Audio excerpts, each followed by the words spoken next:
Hello and welcome to Maths with Mr Amison. In this video we're going to be looking at how to solve probability problems using sample space diagrams. If you need to recap this topic, then please watch this video here or follow the link in the description below. This video is going to take the form of a multiple choice question quiz, and after every question we're going to take time to go through the answer and talk about why it is what it is. Question 1. Have a go.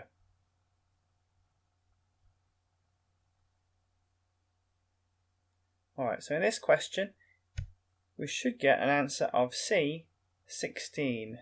The question mark should equal 16. That is because we are multiplying the scores.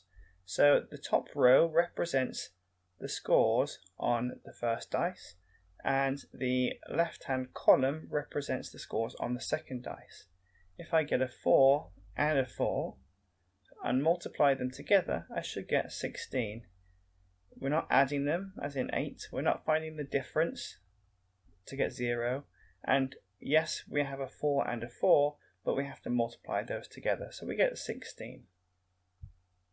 Question 2. Have a go.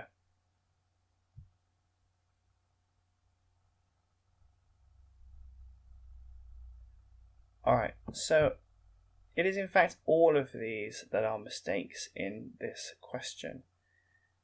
The 3 times 3 here should be 9, not 8. The 6 here should be a 5 because both dice should have 2, 3, 4 and 5. And here we should have 24 because 6 times 4 is 24, not 20. Okay, so all of the above. Question 3. Have a go.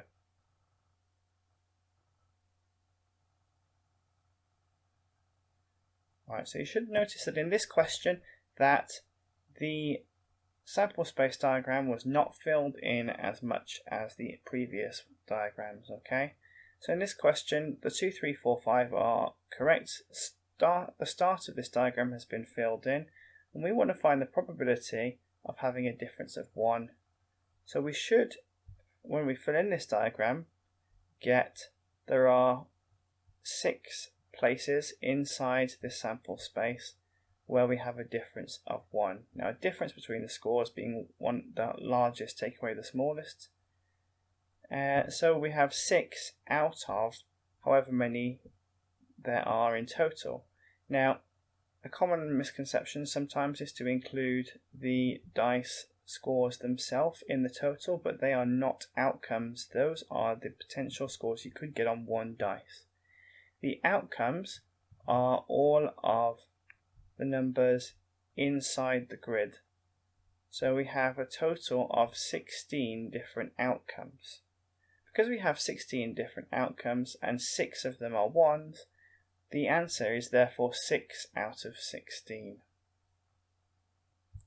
Question 4. This one's a little bit trickier. I'm giving you a bit less information.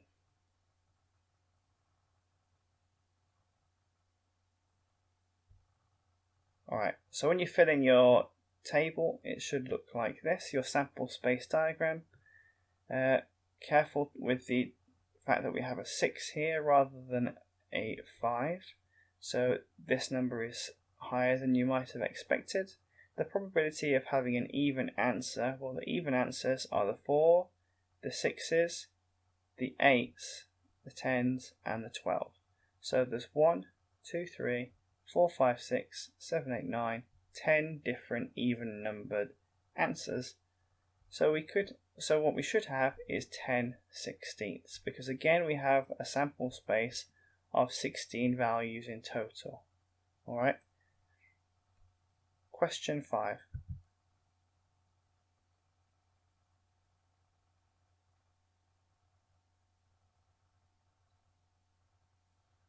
Alright, so we have slightly higher numbers and we're multiplying them together.